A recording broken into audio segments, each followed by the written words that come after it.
Dios les bendiga, amados hermanos, una vez más aquí el siervo Irving compartiendo la palabra del Señor, y hoy estaremos compartiendo un hermoso tema. Se llama Acontecimientos del Quinto Sello. Acontecimientos del Quinto Sello. Con el fin de dar continuidad a los temas anteriores y de seguir embonando la enseñanza espiritual, ensamblando los textos de los pasajes de la Biblia para poder obtener una mejor comprensión clara y precisa en cuanto a todos los sucesos relatados de los eventos que vendrán. Y lo vemos en el libro de Apocalipsis, capítulo 6, versículos del 9 al 11. Recordemos que el apóstol Juan fue llevado en el Espíritu a la presencia misma de Dios y se le mostraron las cosas que habían de suceder. Pero también es importante, amados hermanos, de aclarar que la vida cristiana es una vida de luchas y de guerras espirituales. Es una vida diligente en el Señor. Es una vida de perseverancia. Es una vida de pruebas y de crecimiento, preparándonos para la eternidad. Aunque también es una vida de gozo, de paz, de poder, de milagros, claro, bajo la guianza del Espíritu Santo, pero todo esto es con un propósito de ser embajadores del reino de Dios para llevar su mensaje a toda la humanidad aquí en la tierra. Aunque esta humanidad, amado hermano, nos odie y nos rechace por causa del nombre de Jesús, también debemos entender que estamos en un mundo que no es nuestra morada final, no es nuestra morada celestial, así que cada creyente en Cristo nos debemos preparar para esta lucha mientras estamos de paso por este mundo. El apóstol Juan lo sabía perfectamente bien. Sabía que ser seguidor de Cristo era dar la vida por su Señor. Juan lo expresó en el capítulo 1 del versículo 9 del Apocalipsis. Dijo: yo, Juan, vuestro hermano y copartícipe vuestro en la tribulación, en el reino y en la paciencia de Jesucristo, estaba en la isla de Patmos por causa de la palabra de Dios y el testimonio de Jesucristo. Vea cómo lo dice la Nueva Traducción Viviente. Yo, Juan, soy hermano de ustedes y su compañero en el sufrimiento en el reino de Dios y en la paciente perseverancia a la que Jesús nos llamó. Me exiliaron a la isla de Patmos por predicar la palabra de Dios y por mi testimonio acerca de Jesús. Vea cómo lo dice la versión K2. Yo, Yohanan, soy hermano de ustedes y compañero que comparte los sufrimientos en el reino y la perseverancia que vienen de estar unidos con Joshua. La Nueva Versión Internacional dice: yo, Juan, hermano de ustedes y compañero en el sufrimiento en el reino y en la perseverancia que tenemos en unión con Jesús.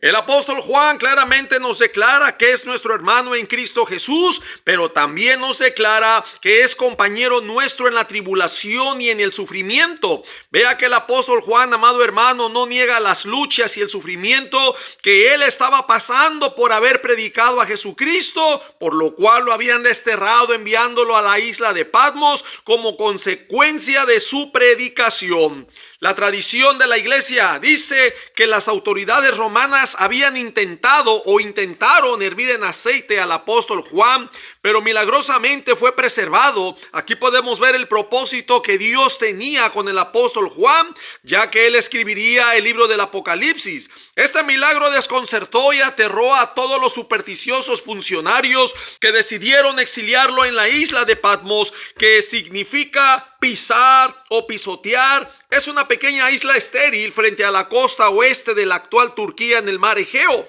Vea que el apóstol Juan pagaba un alto precio de sufrimiento por predicar a Jesucristo, y esto será por igual a todos aquellos que predicamos a Jesucristo en un mundo gobernado por Satanás. Vea que el apóstol Juan dice que es nuestro hermano y copartícipe. Esta palabra copartícipe viene del griego sunkoinonos, que significa hacer participante juntamente con nosotros. Pero ¿en qué es participante con nosotros? Y ahí mismo sigue diciendo: en la tribulación, que son las aflicciones y sufrimientos por servir a nuestro Señor Jesucristo, pero también es participante con nosotros en el reino de Dios, pues sabemos que después de esta vida entraremos en el reino de Dios. Pero también somos participantes, amados hermanos, en la paciencia de Jesucristo. ¿Y qué significa ser participantes en la paciencia de Jesucristo?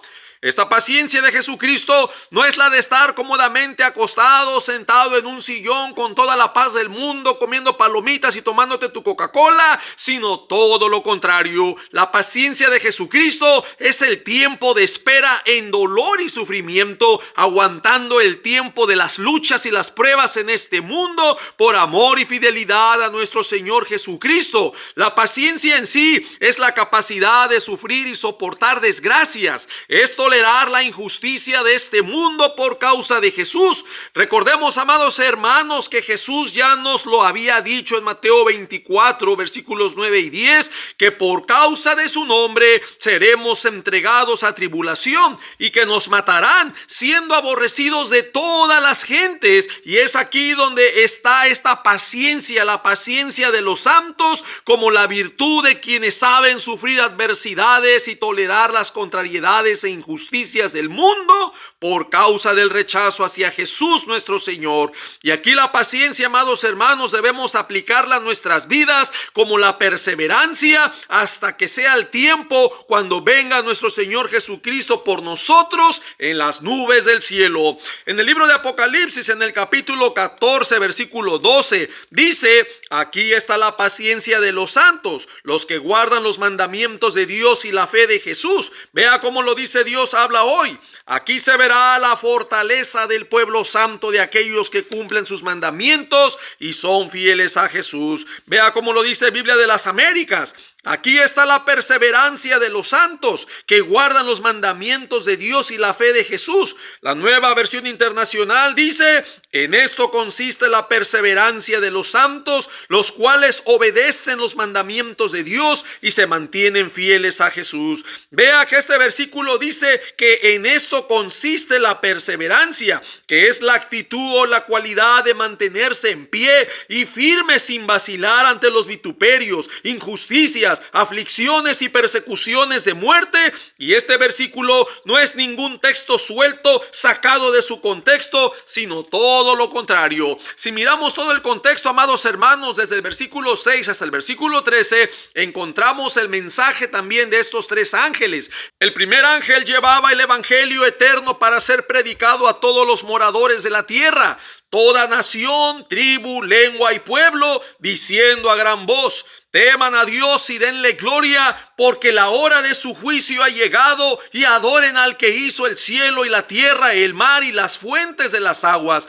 Recordemos, amados hermanos, que el periodo de las trompetas será un tiempo de juicios de parte de Dios para concederles una última oportunidad a los moradores de la tierra para que se arrepientan y se vuelvan a Dios, y librarlos de la ira de Dios del Todopoderoso, que será derramada en las copas de la ira, ya que la final trompeta, amado hermano, será el tiempo del arrebatamiento de todos los santos de Dios. Será el tiempo del arrebatamiento de la iglesia, de los escogidos del Señor. Es por eso, amado hermano, que la iglesia no estará en ese tiempo de ira, porque no nos ha puesto Dios para ira, sino para alcanzar salvación por medio de nuestro Señor Jesucristo. Eso lo dice la primera epístola a los Tesalonicenses, capítulo 5, versículo 9. El problema de la enseñanza dispensacional es llamarle ira de Dios a todos los juicios del Señor, incluyendo los sellos y las trompetas, que son los juicios de Dios para toda la humanidad, incluyendo a la iglesia de Cristo. Recuerde, amado hermano, que el apóstol Pedro dijo que es tiempo de que el juicio de Dios comience por la casa suya, es decir, por la casa de Dios. Y si primero comienza por nosotros, y vea que Pedro, como columna de la iglesia, se incluye dentro del juicio de Dios. Después dice: ¿cuál será el fin de aquellos que no obedecen al evangelio de Dios? Refiriéndose a los incrédulos, a los impíos, a los que rechazan a Dios. Por eso no obedecen al evangelio, pues han rechazado a Dios. Eso usted lo puede encontrar en la primera epístola del apóstol Pedro, en el capítulo 4, versículo 17. El segundo ángel anuncia la caída de Babilonia, refiriéndose a ese sistema idolátrico en la que han participado todas las naciones del mundo, siendo influenciadas bajo su régimen de prostitución, al no haber sido fieles al único Dios verdadero, sino que se entregaron a la idolatría y adoración de santos e imágenes que no son Dios. Y vea que el tercer ángel, amado hermano, dijo a gran voz: Si alguno adora a la bestia y a su imagen y recibe la marca de la bestia en su mano o en su frente, él también beberá del vino de la ira de Dios. Es decir, que participará de la ira de Dios, del furor de Dios, por no haber sido fiel a él, sino que adoró a la bestia y recibió su marca. Vea que dice que el vino de la ira de Dios fue vaciado puro en el cáliz de su ira. La versión Nueva Biblia Latinoamericana dice cáliz, lo traduce por copa, y esto se refiere a las copas de la ira de Dios que serán derramadas sobre este mundo una vez que la iglesia de Jesucristo haya sido arrebatada en la final trompeta. Tristemente, la enseñanza dispensacional ha torcido la palabra. Se ha hecho un esquema y han acomodado la Biblia a ese esquema, y por 2 siglos se ha predicado y se ha dado una enseñanza totalmente cambiada. Cuando usted ora al Señor y le pide con todo su corazón entender la palabra, amado hermano, Dios te va a abrir el entendimiento, recordando que la palabra no es de interpretación privada, sino que la palabra se interpreta a sí misma. Es triste decir, pero la iglesia atravesará los juicios de Dios, pero será sacada de este mundo en el tiempo de la ira del Dios Todopoderoso. Y en el versículo 11 del capítulo 14 se describe el tormento eterno para todos aquellos que adoraron a la bestia y a su imagen y que recibieron la marca en sus manos y en sus frentes. Y en el versículo 12 expresa claramente al pueblo de Dios, la iglesia de Jesucristo, atravesando por ese periodo de gran prueba al mantenerse fieles a Jesús, soportando las aflicciones, las privaciones, las limitaciones, el odio, el maltrato y la muerte, por no darle adoración a esa bestia y por rechazar la marca de la bestia. Por eso dice, aquí está la paciencia de los santos, y estos santos son la iglesia del Señor, y la paciencia es la virtud de soportar esa tribulación. Es la cualidad donde el creyente se mantiene firme, se mantiene íntegro a su Señor, soportando todas esas dificultades y angustias debido a la persecución dada de aquel tiempo. El contexto, amado hermano, describe aflicción para los santos al rechazar la adoración a la bestia y a su imagen y a su marca en sus cuerpos. Pues es obvio, amado hermano, que todo aquel que le falla a Dios en amor y fidelidad se irá al lago que arde con fuego y azufre por toda la eternidad. Por eso yo les digo, amados hermanos, que ser cristianos es de valientes. Ser cristiano es renunciar a este mundo y es renunciar a tus deseos. Ser cristiano es renunciar a tu voluntad para entregarte por completo en alma y cuerpo a Jesús nuestro Señor. Tristemente, el cristiano de hoy juega mucho a la iglesita, a las confesiones positivas, a los decretos, y juega a ser el consentido de papá, abrazando sus emociones y sus deseos mundanos, pensando que es el intocable de Dios y que nunca le va a pasar nada, y que por llamarse cristiano su vida será color de rosa, ignorando los juicios de Dios que comenzarán por su casa, es decir, por su iglesia, por sus escogidos. Y aquí en este quinto sello, amado hermano, encontramos 3 sucesos que describen la realidad de los acontecimientos por las que el pueblo de Dios atravesará. Este quinto sello es la secuencia del orden de apertura de los otros 4 sellos anteriores que se conectan entre sí y que desarrollan los hechos históricos aquí en la tierra y también en el cielo. Recordemos, amados hermanos, que es Jesús quien está abriendo estos sellos, y aquí encontramos estas 3 cosas. Número 1, la muerte injusta de los creyentes en Cristo aquí en la tierra. Número 2, un clamor de dolor y de justicia a Dios en el cielo. Número 3, el descanso y un breve tiempo de espera para después presentarse delante del trono de Dios. Y en la número 1, amado hermano, la muerte injusta de los creyentes en Cristo aquí en la tierra, debido al caos por las devastaciones de la gran tribulación de aquellos días. Muchos creyentes en Cristo y hombres piadosos de buena moral que defienden los derechos de la familia, donde un hombre y una mujer cumplen con el rol matrimonial, dando un fruto legítimo de Dios, que son los hijos, cosa que 2 hombres o que 2 mujeres no pueden hacer, que no pueden procrear. serán martirizados y perseguidos, víctimas de su buen testimonio, ya que defienden los valores morales de la familia, la identidad de la persona, que el hombre es hombre y la mujer es mujer, y que Dios los creó a ambos y que Dios les dio propósitos y sentidos a sus vidas.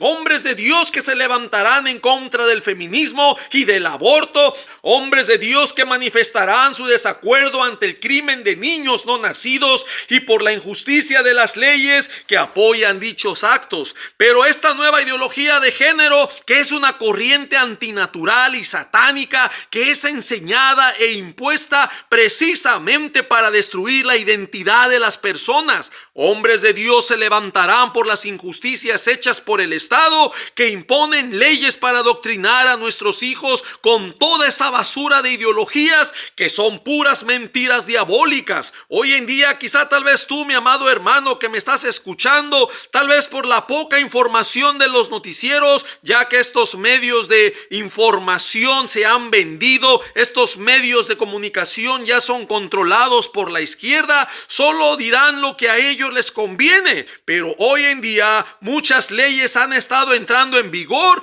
y ya no puedes protestar ante esas clínicas abortivas porque serás arrestado. Deberás tener mucho cuidado inclusive con tus palabras, con tu lenguaje, con tu manera de hablar, ya que podrás ofender a alguien y verte envuelto en cortes y demandas. En algunas escuelas se les está enseñando a los niños a quitar la palabra madre y padre y usar parents según para no discriminar a nadie. Ahora también se pretende quitar la letra A y la O y usar la E para que ya no se intimide diciendo hija o hijo, sino que ya se le dé lugar a un tercer género como hije, ya que esta palabra puede ser ofensiva para ciertas personas que usan el lenguaje inclusivo, y ya que hijo como hija están definiendo género, y el género obviamente especifica la sexualidad, si es niño o es niña. Y cada vez hay más personas que abrazan estas ideologías perversas, y todo aquel que quiere instruir a estas personas en la buena moral es señalado, será acusado y odiado por las gentes. Lo que Jesús nos dijo, amados hermanos, en Mateo 24 versículos 9 y 10,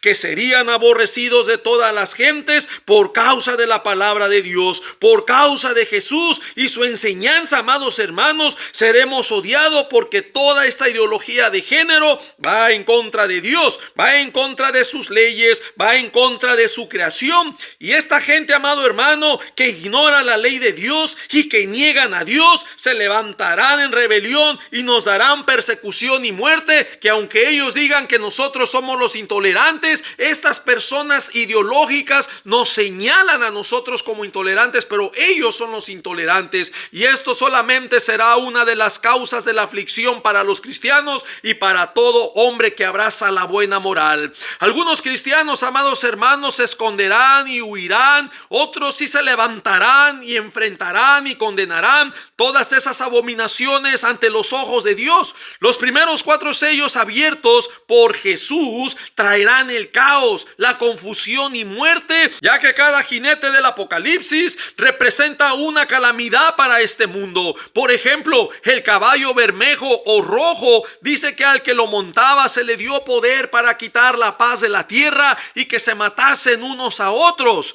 Quitar la paz de la tierra por la violación de los derechos y el quebrantamiento de las leyes, donde los seres humanos influenciados por demonios entrarán en rebelión contra el orden establecido, quitando así la paz de la tierra. Tristemente, amados hermanos, en las cortes ya no se hará justicia, ya que el Estado pondrá personas liberales que abrazan estas ideologías y estarán en favor del aborto. Recuerde, amado hermano, que la paz se sienta en las leyes y en el respeto de esas leyes, trayendo por consecuencia un orden. Pero cuando estas leyes, amado hermano, son violadas, son quebrantadas, el orden se altera, trayendo un desorden. Podemos mencionar simplemente la guerra de Ucrania. Rusia rompe esas leyes. Rusia rompió las leyes que establecían la paz y los acuerdos mutuos con Ucrania, y esa falta del respeto hacia esas leyes que establecían un orden, la consecuencia es la guerra que se está viviendo, que es la ausencia ausencia de la paz. Ahora podemos mencionar el jinete del caballo negro.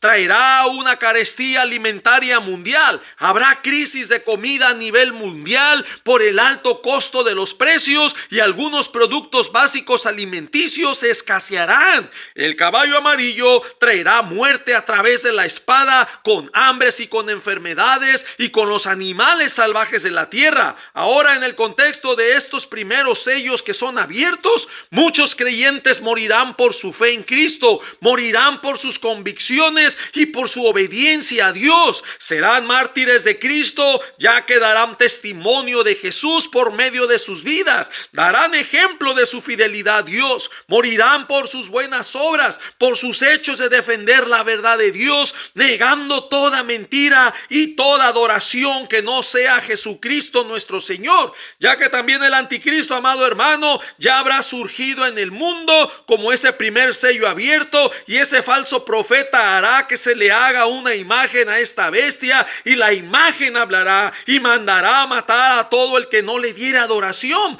Por eso, cuando llegamos a este quinto sello, cuando el quinto sello es abierto, se le muestra al apóstol Juan todas las almas de los creyentes que fueron muertos por causa de estos 4 primeros sellos, y vemos que estas almas que están debajo del altar de Dios allá en el cielo son los creyentes en Cristo. Veamos cómo lo dicen algunas versiones. La Nueva Traducción Viviente dice: las almas de los que habían muerto como mártires por causa de la palabra de Dios. Vea, amado hermano, que murieron como mártires por causa de la palabra de Dios. Aquí no vemos a incrédulos, a impíos que no abrazan la palabra. No, ellos murieron como mártires por causa de la palabra. Por causa de la palabra quiere decir que se mantuvieron fieles y firmes en sus creencias, en sus convicciones. Estamos hablando de creyentes, no de mundanos. Vea cómo lo dice la versión católica: las almas de los que fueron degollados por causa de la palabra de Dios y del testimonio que les correspondía dar. Vea que son personas que sufrieron la muerte, pero si hubieran sido mundanos simplemente niegan a Cristo y ellos adoran a la bestia y reciben el sello porque son del mundo y aman al mundo. Pero aquí estamos viendo personas que se rebelan contra la bestia, se niegan a dar adoración, se niegan a recibir su marca y se oponen a todo ese sistema y les cuesta la vida por causa de Cristo. Estamos viendo personas que son creyentes. Vea cómo lo dice la versión Jerusalén: almas de los que fueron degollados. La versión Kadosh dice: las almas de los que habían sido muertos por proclamar la palabra de Yahweh, esto es, para dar testimonio. La Nueva Versión Internacional dice: las almas de los que habían sufrido el martirio por causa de la palabra de Dios y por mantenerse fieles en su testimonio. Nuevamente vuelvo a reiterar: aquel que se mantiene fiel, amado hermano, es alguien que ama a Dios, que cree en Cristo. Alguien que se mantiene fiel y da su vida. No puede ser el pagano, no puede ser el mundano, no puede ser el incrédulo. Estamos hablando de creyentes, amado hermano. Estamos viendo la iglesia pasando por estos juicios de Dios, este tiempo de prueba, que donde seremos probados y preparándonos para la eternidad. Y un punto muy importante, amado hermano, aquí en el texto, y lo quiero seguir reiterando: estas almas no eran incrédulos, no eran impíos, no es el Israel incrédulo, sino que eran creyentes en Cristo, que tenían un testimonio fuerte, que conocían la palabra de Dios y que la predicaban. Estos no eran mundanos, no eran impíos, incrédulos, los malos de la película, sino que eran creyentes en Cristo, la iglesia del Señor, que estará atravesando por esa gran tribulación y que fueron muertos por este mundo perverso y malvado. El impío y el incrédulo no van a dar sus vidas por Dios, pues ellos no creen en Dios, sino que abrazan a este mundo. Y aquí surge el segundo punto, amado hermano, y hasta aquí nos vamos a quedar, amado hermano. Estaremos compartiendo en el siguiente mensaje el punto 2 y punto 3, y que sea Dios abriendo tu entendimiento, sea Dios trayéndote comprensión a través de la palabra. Yo te invito a que cuando leas la Biblia le pidas a Dios la sabiduría, el discernimiento, entendimiento de embonarla a sí misma. Quítate el lente dispensacional y aprende a armar la palabra, y te darás cuenta que el significado es muy diferente. No saques el texto de su contexto, interprétalo todo completamente. No agarres textos de pretextos para querer avalar tus ideas, tus pensamientos, distorsionando la enseñanza bíblica, lo que ahora se hace en muchos lugares. lugares para defender solamente un argumento. Que Dios bendiga tu casa, tu familia, tus finanzas, tu trabajo, tu salud. Sea Dios dirigiéndote a su verdad, sea Dios cuidándote, sea Dios dirigiéndote. Y nosotros, amados hermanos, sigámonos manteniéndonos fieles y firmes a nuestro Señor. Y no importa lo que tengamos que pasar, amado hermano, si tenemos que dar la vida por Él, démosla gozosamente, adorando, alabando y cantándole a nuestro Dios, sabiendo que cuando abramos nuestros ojos estaremos allá en la eternidad. Que el Señor te bendiga. Amén.